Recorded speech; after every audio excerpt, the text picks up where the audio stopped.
Profitant de la présence à Strasbourg du frère Jean-Paul Vesco, à l'occasion des journées provinciales des Dominicains de la province de France, je viens le chercher de bon matin pour réaliser cette vidéo. Frère Jean-Paul, pour cette vidéo, je t'amène à Notre-Dame de Neunkirch, qui est un petit sanctuaire marial dans le Ride, très joli. Tu vas voir, donc Notre-Dame de Neunkirch, Notre-Dame de Lourdes, Notre-Dame du Rosaire, tout ça c'est des copines, donc Notre-Dame d'Afrique, voilà, donc tout ça c'est des copines, donc il n'y a pas de raison que ça se passe mal. On est déjà à Lourdes. On est déjà à Lourdes. Ouais. Et en plus il y a une grotte de Lourdes, donc je ne peux pas demander mieux.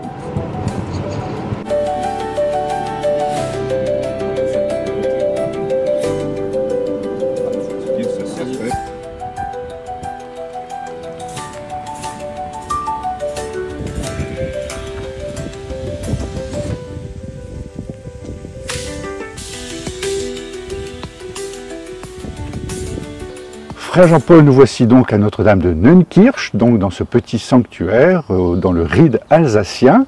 Un petit sanctuaire qui a toute une histoire, puisque la légende dit qu'un pâtre qui faisait paître ses troupeaux avait trouvé une statue de la Vierge dans un champ, l'a ramenée chez lui, et le matin, elle avait disparu, et elle était revenue dans le champ.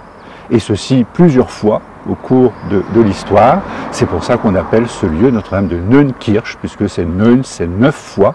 Et donc, au bout de 9 fois, on s'est dit, il faut vraiment construire une église pour la Vierge, pour qu'elle reste là définitivement. Alors, on est là pour faire un petit peu connaissance, tout d'abord. Donc, tu vas prêcher le prochain pèlerinage du Rosaire.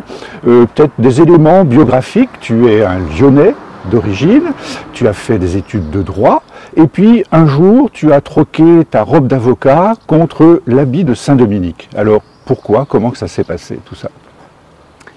C'est sans doute le fruit d'une longue histoire, c'est sans doute, voilà, je portais ça sans doute au fond de moi depuis très longtemps, mais enfin c'est à 33 ans effectivement que tout d'un coup, le 14 et 15 août 1994, à Lisieux, j'ai eu l'évidence que je devais devenir prêtre.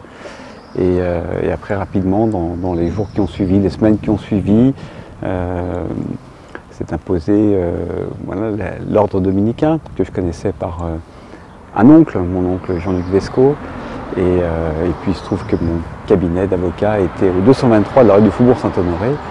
Au 222, c'est un couvent dominicain, et il y résidait, donc j'étais un pieux laïc qui allait de temps en temps en semaine se ressourcer à la messe. Et j'ai rencontré, il y avait là-bas un jeune frère dominicain, et c'était le frère Hervé Gégou. Oh voilà. Ça alors, quel heureux hasard. Peut-être l'un des premiers frères que j'ai connus. Et ça t'a pas dégoûté Au contraire, je me disais, très bien, bon, on n'est pas là pour parler de moi. Donc alors tu vas rentrer dans l'ordre, voilà. Et puis alors tu vas avoir un parcours, je dirais, classique pendant la formation, et puis un jour tu vas partir en Algérie. Alors quelles étaient ces circonstances-là à ce moment-là? Les circonstances, en fait, c'est mon noviciat. Mon noviciat ici à Strasbourg, à la fin du noviciat, donc on est en 96, c'est le 1er août 1996, et il y a l'assassinat de Monseigneur Pierre Claverie, donc qui était dominicain, qui était évêque d'Oran, et c'était peu de temps après l'assassinat des moines de Tibérine. Et le frère Jean-Jacques Pérenès vient célébrer une messe de requiem à Notre-Dame de Paris, et puis il vient après au noviciat. Il nous parle de cet homme, et quelque chose se passe en moi. L'évidence ou l'impression, le sentiment que j'ai un lien, que j'ai vu lié avec cet homme. Alors c'est facile à dire après, mais il n'empêche que ça s'inscrit au fond de moi. Quelques années plus tard, l'ordre se pose la question de réenvoyer une communauté de frères en Algérie. Il restait 2 frères âgés en Algérie, 2 frères au Maroc, et la province avait fait le choix de quitter le Maghreb pour privilégier l'Irak et l'Égypte. Et voilà, les frères se disent c'est pas possible de partir comme ça. Et je me suis porté volontaire avec un autre frère, le frère Gérard Janingros. Et finalement, nous avons été envoyés notre premier emplacement était Tlemcen. Voilà, c'était simplement se poser pour découvrir l'Algérie, découvrir aussi le Maroc et faire des projets, des propositions de fondation d'une nouvelle communauté. Ça sera finalement Tlemcen. Alors on ne pouvait pas savoir à ce moment-là que quelque temps après tu allais devenir, tu allais nommer évêque d'Oran, donc pour succéder non pas tout de suite à Monseigneur Pierre Claverie, mais donc le deuxième successeur, si j'ai bonne mémoire, et que ensuite, quelque temps après encore, tu vas être nommé archevêque d'Alger. Donc là, une nouvelle histoire va commencer. Mais alors je te propose maintenant de franchir l'arche de Notre-Dame de Neunkirch avec cette Ave Maria qui nous salue en arrivant. Nous la saluons Ave Maria et elle nous salue aussi en nous disant Ave. Donc nous allons rentrer dans le sanctuaire pour poursuivre cette histoire, ton histoire. Alors entre-temps quand même, entre les deux, il y a eu un événement important. Ça a été la béatification de Père Claverie et des 18 autres martyrs d'Algérie. Et il se trouve qu'effectivement, non seulement j'ai été l'évêque successeur de Pierre Claverie, mais j'ai été celui qui a organisé à Oran la célébration de la béatification de cet homme novice, dont novice j'avais appris l'assassinat. Donc une espèce de fil de vie qui est pour moi bouleversant. Alors, on va raconter la suite après.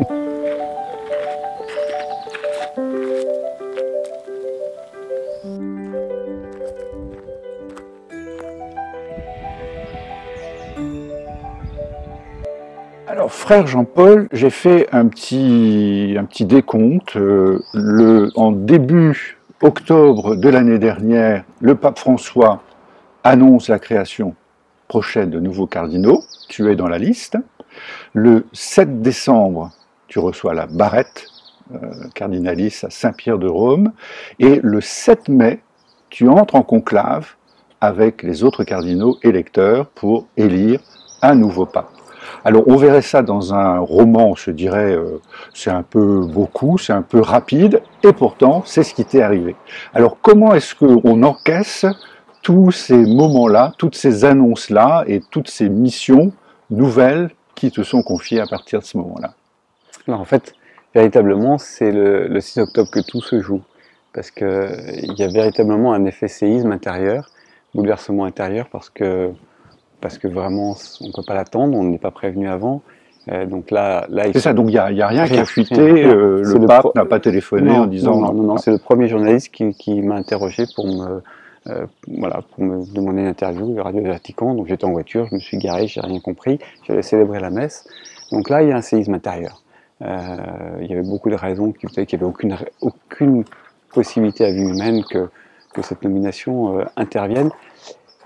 Et l'une de mes premières images a été de voir les cardinaux entrer en conclave et me dire qu'un jour, et un jour assez prochain, parce que le pape François était âgé, je serais dans cette file de cardinaux, était simplement irreprésentable.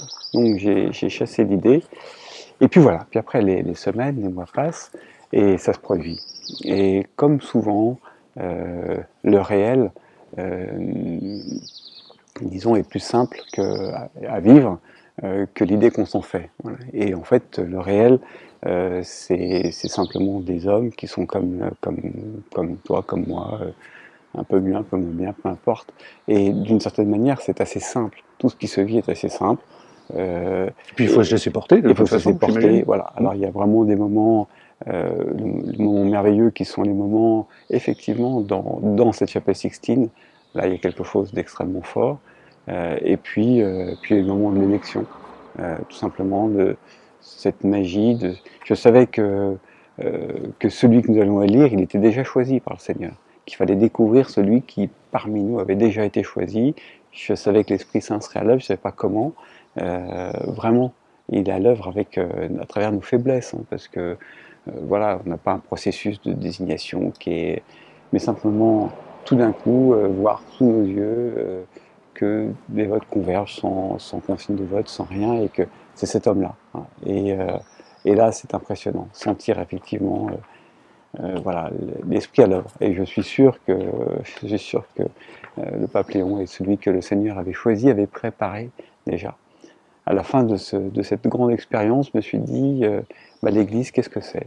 C'est la piété des personnes, la piété populaire, parce que pendant tout ce temps-là, et au moment de la mort de François, et au moment de cette fumée blanche, et pendant tous ces temps-là, une piété, une foi populaire, et l'Esprit Saint. Voilà, l'Église, c'est la piété populaire, et la présence de l'Esprit Saint.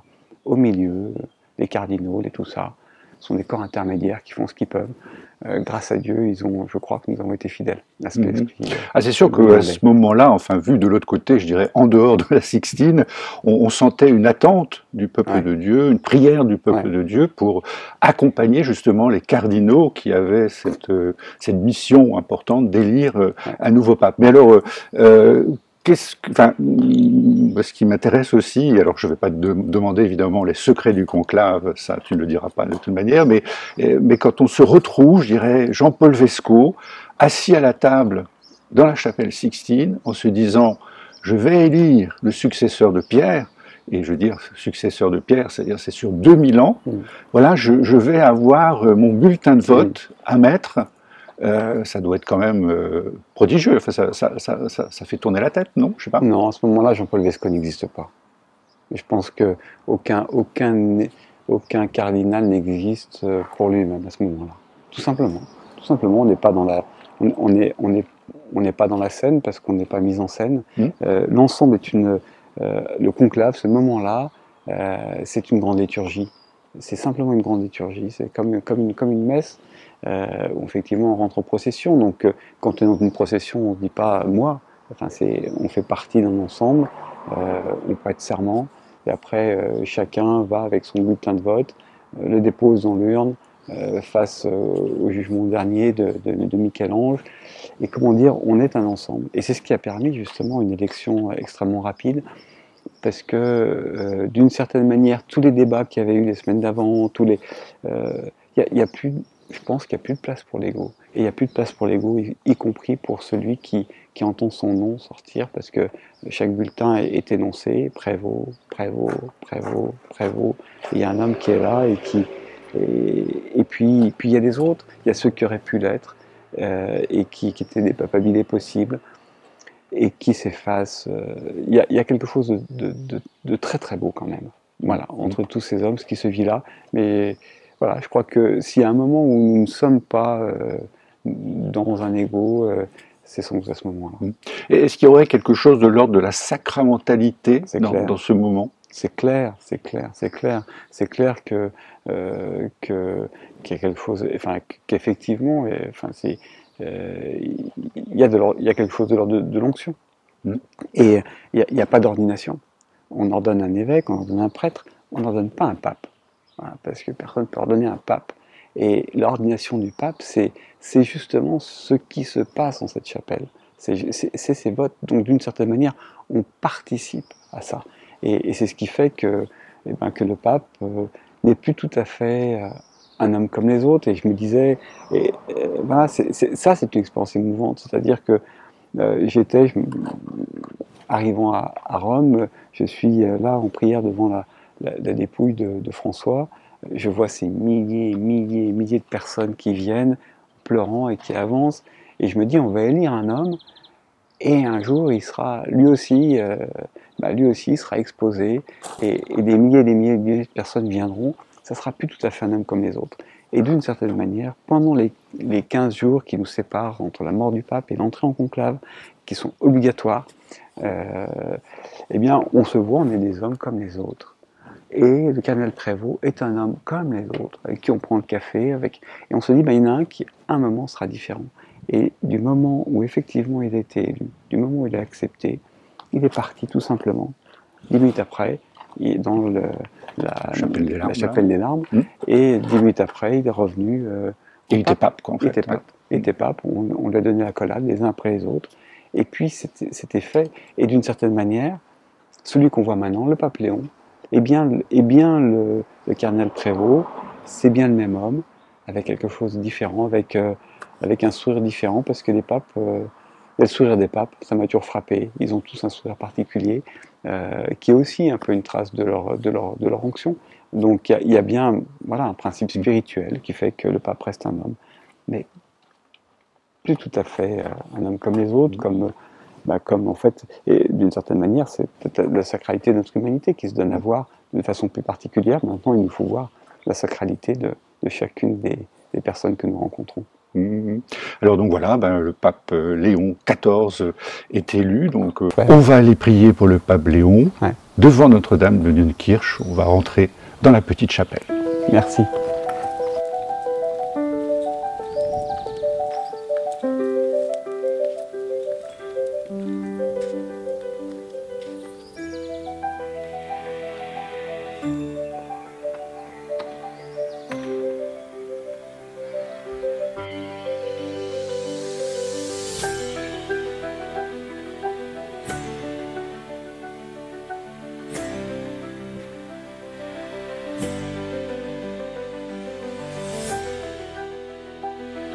Nous sommes maintenant dans la chapelle principale du sanctuaire, donc, qui abrite la statue de Notre-Dame de Neunkirch, donc une vierge à l'enfant, classique je dirais, avec un sceptre, donc Marie-Reine, et l'enfant Jésus. Alors là, il y a une originalité à la statue qui porte le livre et qui montre le livre. Donc, en disant, voilà, ça reprend la parole de la Vierge, faites tout ce qu'il vous dira. Alors la Vierge Marie, justement, Notre-Dame du Rosaire, pour notre prochain pèlerinage, quelle place pour toi a la Vierge Marie dans ta spiritualité personnelle?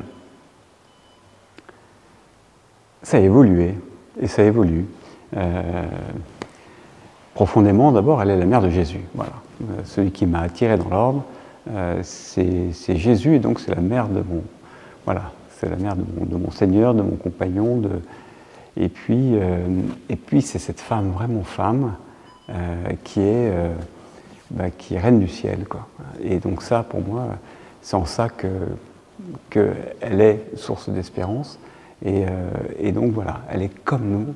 Et on atteste parce qu'elle est venue, parce qu'elle est revenue, parce qu'elle donne sa présence de mère.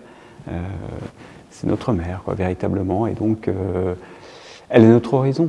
Elle est notre horizon, et puis elle est là, présente. Voilà. Elle fait partie des personnes qu'on peut prier véritablement. Alors cette année, le pèlerinage, c'est le pèlerinage jubilaire de l'année sainte, donc sur le thème de l'espérance. Les sanctuaires de Lourdes ont choisi comme thème « Avec Marie, pèlerin de l'espérance ». Et nous, au Rosaire, nous avons repris ce thème des sanctuaires. Alors une première question, alors je ne vais pas te demander de nous synthétiser ce que tu vas nous dire dans tes prédications. Voilà, il faut venir à Lourdes, donc du 1er au 4 octobre pour savoir cela. Mais alors, qu'est-ce que ça veut dire l'espérance chrétienne? Est-ce que c'est la même chose que l'espoir? Qu'est-ce que c'est l'espérance? Qu'est-ce que c'est l'espoir? L'espérance, ça fait partie de ces gros mots. Nous, chrétiens, nous avons l'habitude d'employer des gros mots, c'est-à-dire comme l'amour, comme l'espérance. C'est des mots qui sont plus grands que nous. Alors, je devrais dire des grands mots plutôt que des gros mots, mais c'est des mots dont on ne peut pas faire le tour, qui pourraient nous écraser. Ou qui pourrait finalement être un peu galvaudé, parce que finalement on parle d'espérance tout le temps. Il y a bien un lien entre l'espoir et l'espérance. Mais pour moi, je dirais que l'espoir a une dimension humaine. L'espoir, il entre dans notre cœur, il entre dans notre esprit, il entre dans nos rêves. L'espérance, non. L'espoir, il a un objectif. Voilà. On peut avoir espoir de guérir, on peut avoir espoir de réussir un examen, on peut avoir espoir de réussir sa vie de famille, on peut même peut-être avoir espoir de réussir à pardonner à quelqu'un. C'est encore de l'ordre d'un objectif que l'on peut se représenter. Voilà, ça rentre. L'espérance, c'est la même chose et c'est tout autre chose. C'est comme l'espoir placé dans la bouche de Dieu, dans le cœur de Dieu. Voilà, l'espérance, c'est l'espoir de Dieu. Et donc, c'est ce qui fait qu'elle est à la source, elle est notre horizon, elle nous dépasse, nous sommes dedans, et voilà. Et elle n'a pas de passé, elle n'a pas de présent, elle n'a pas de futur. L'espoir est dans un futur. elle ne se conjugue pas, elle ne se décline pas au pluriel. On peut avoir des espoirs, il n'y a qu'une seule espérance. Et voilà, cette espérance-là, pour moi, en parler à Lourdes, ça va être spécialement fort, parce que je pense que, d'une certaine manière, on peut entrevoir l'espérance quand il n'y a plus d'espoir.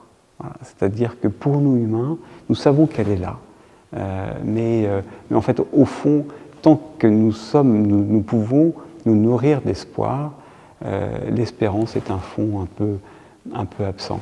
Et voilà, quand nous avons notamment à Lourdes des grands malades dont on se dit mais comment sont-ils encore vivants? Comment peuvent-ils encore rire et sourire? Ils sont les gardiens de l'espérance. Et donc ceux qui pensent au pèlerinage parleront le mieux de l'espérance, ce sera les malades qui seront là sur l'esplanade. Alors donc, avec Marie, pèlerin d'espérance ou de l'espérance, ça veut dire que la Vierge Marie peut avoir quelque chose à nous dire ou peut nous conduire sur ce chemin justement de vie qui est un chemin d'espoir humain et puis d'espérance fondamentale dans le salut qui nous est donné, dans la grâce qui nous est donnée. Quelle place a Marie justement sur ce chemin d'espérance? Elle l'a au début, elle l'a à la fin. Elle l'a au début parce qu'elle a porté celui qui est l'espérance.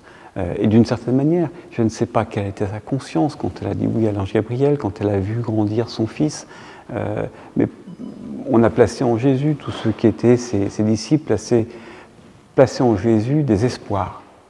Voilà. Et sur la croix, les espoirs se sont évanouis. Et on s'est aperçu que par sa résurrection, que Jésus était l'espérance. Et donc Marie a porté l'espérance en son sein. Et c'est pour ça qu'elle est la mère de l'Église.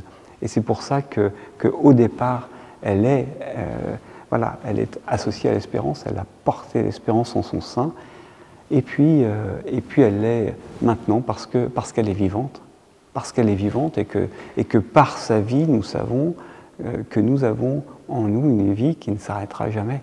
Et donc elle est effectivement, comme tous les saints, comme la communion des saints, elle est celle qui nous dit « N'ayez pas peur, l'espérance ne sera jamais déçue. » Si l'espérance est l'espoir de Dieu, et si Marie a porté Dieu lui-même, alors voilà, Marie, d'une certaine manière, est l'alpha et l'oméga de l'espérance, mais c'est une femme qu'on peut saisir d'une certaine manière et qu'on peut prier. Est-ce qu'on peut dire que Marie, mère de Jésus, qui voit mourir son fils en croix, donc où tous les espoirs sont finis, enfin, je veux dire, à vue humaine, est-ce qu'on peut dire que Marie, au pied de la croix, a sans doute perdu tous ses espoirs, mais a gagné ou a découvert peut-être l'espérance? En tout cas, à un moment, il fallait que tout soit fini, voilà, pour que l'espérance puisse naître. Alors, je ne sais pas ce que vivait Marie au pied de la croix. Ce qui est sûr, c'est qu'elle était au Cénacle, c'est qu'elle était là, c'est qu'en tout cas, elle est au cœur de cette Église naissante. Elle est celle qui est là et qui y croit. Voilà, et donc, l'espérance de Marie est toujours présente. Alors, est-ce que cette espérance est passée de l'espoir à l'espérance, à autre chose? En tout cas, Marie est là à ce moment-là, et ce qui se passait dans le cœur de cette mère déchirée, le cœur déchiré de cette mère, ça, je n'en sais rien. Est-ce qu'elle a été prise, et elle avait le droit d'être prise tout d'un coup par un découragement, enfin, plus qu'un découragement, enfin un écroulement intérieur, c'est possible. Et pourquoi ne serait-elle pas passée par là? Et puis, c'est de cet écroulement intérieur que peut naître l'espérance. Et dans nos vies, c'est certain. Et c'est comme ça que l'espérance peut naître. Il naît de cette... voilà, quand tout d'un coup, plus rien n'est possible. À ce moment-là, l'espérance peut jaillir. Alors je te propose, pour terminer cette séquence, on va continuer notre périple ici à Neunkirch, mais de nous tourner vers Notre-Dame de Neunkirch et dire ensemble un « Je vous salue Marie » pour tous les pèlerins du Rosaire. Je vous salue Marie, pleine de grâce, le Seigneur est avec vous. Vous êtes bénie entre toutes les femmes, et Jésus, le fruit de vos entrailles, est béni.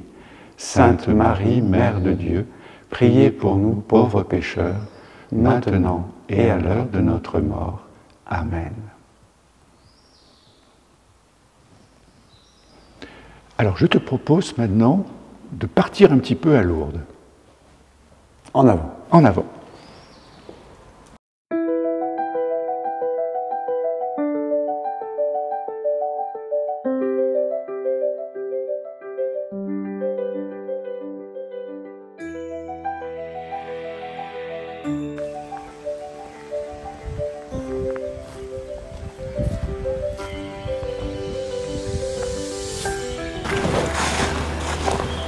Alors une des particularités de l'Alsace, c'est qu'il y a je ne sais pas combien de dizaines de grottes de Lourdes dans les paroisses, dans les petits sanctuaires. Et donc ici, Neunkirch, donc il y a un des recteurs du sanctuaire qui, je ne sais plus en quelle année, donc a bâti dans elle est belle en grès comme ça, ouais, voilà, c'est magnifique ça. Donc une réplique de la grotte de Lourdes. Tu vas être cette année le prédicateur du pèlerinage du Rosaire. Tu as été un fidèle pèlerin du Rosaire depuis que tu es rentré dans l'ordre et même lorsque tu as été nommé évêque. Voilà, tu as pu revenir. Qu'est-ce qui fait que tu reviens, que tu aimes revenir justement au pèlerinage du Rosaire? Alors évidemment, depuis maintenant une vingtaine d'années, je suis en Algérie. Et alors... revenir au pèlerinage du Rosaire, c'est venir à Lourdes, et il y a la magie de Lourdes. Donc ça, se retremper dans cette magie-là quand on vit dans un monde musulman, avec des assemblées, avec peu de fidèles, c'est retrouver des frères, et se me replonger dans une atmosphère dominicaine. Et en tant qu'évêque, j'ai à cœur de venir régulièrement avec des pèlerins de notre église, parce que Marie est vraiment importante pour le coup en Algérie, dans notre église, en islam aussi. Et pour eux, c'est l'occasion de découvrir une autre réalité ecclésiale. Donc ces pèlerinages ont une extrême importance dans leur vie. Voilà. Pour la plupart, ils ne sont en général jamais sortis d'Algérie. Donc c'est un premier voyage. Et puis voilà, c'est lourd, la magie. Et donc, c'est évidemment des gros investissements pour chacun et pour l'Église. Et donc, on le fait. J'aimerais bien que nous puissions venir une fois tous les 2 ans. Alors, donc, tu viens cette année encore avec un groupe de pèlerins d'Algérie. Et là, vous allez offrir quelque chose au pèlerinage du Rosaire. Oui, alors nous venons avec une troupe qui est une troupe du diocèse, El Bahia, la Joyeuse. Et nous allons donner la représentation d'une pièce, L'Ami de la dernière minute. C'est l'histoire des 7 moines de Tibérine, joués pour la première fois par des Algériens. Donc c'est très beau, cette appropriation de ce mystère de vie donnée. Alors c'est une pièce amateur, mais extraordinairement travaillé. Donc c'est amateur non pas au sens où ça serait moins que professionnel, c'est amateur au sens où ceux qui jouent, celui qui l'a écrit, y ont mis tout leur amour. Alors d'une certaine manière, le pèlerinage du Rosaire cette année va être à l'heure algérienne, donc grâce à ta présence, voilà, grâce aussi à cette comment on peut dire, cette mise en scène, cette pièce de théâtre. Et puis il y aura aussi 3 conférences qui seront données au cours du pèlerinage, une autour des lettres de Pierre Claverie à sa famille, donc pour voir un petit peu son cheminement intérieur, spirituel, à travers les lettres qu'il a pu écrire à sa famille. Il y aura une autre conférence sur les moines de Tibérine, et puis une 3e conférence autour de la figure du cardinal Duval, au moment où voilà, l'Algérie va se détacher de la France, et de savoir comment voilà, cette église d'Algérie, avec ce cardinal Duval, qui est quand même une grosse figure, une grande figure de l'église d'Algérie, voilà, a pu traverser aussi cette épreuve et maintenir l'espérance contre vents et marées. Alors, est-ce que tu aurais quelque chose à dire en finissant cette vidéo aux pèlerins du Rosaire Et donc là, je voudrais t'inviter à te retourner vers la caméra. Ah, ma chère frère Saint Pèlerin, sachez que vous êtes présent dans mon cœur depuis que j'ai appris que je serais le prédicateur cette année. Voilà, je me prépare. Bien sûr, il y a les homélies, bien sûr, il y a tout ça, mais il y a surtout la préparation intérieure et je me prépare, je me réjouis de cette rencontre. Lourdes, c'est d'abord une rencontre dans tous les sens et nous attendons ce temps de la rencontre. Et pour moi, je l'attends évidemment d'une façon particulière et je suis particulièrement heureux que ce soit cette année et que ce soit effectivement autour d'une certaine manière, autour de l'espérance évidemment, de cette invincible espérance dont parlait Christian de Chergé, le prieur des moines de Tibérine, et puis de ces témoignages de cette toute petite église d'Algérie.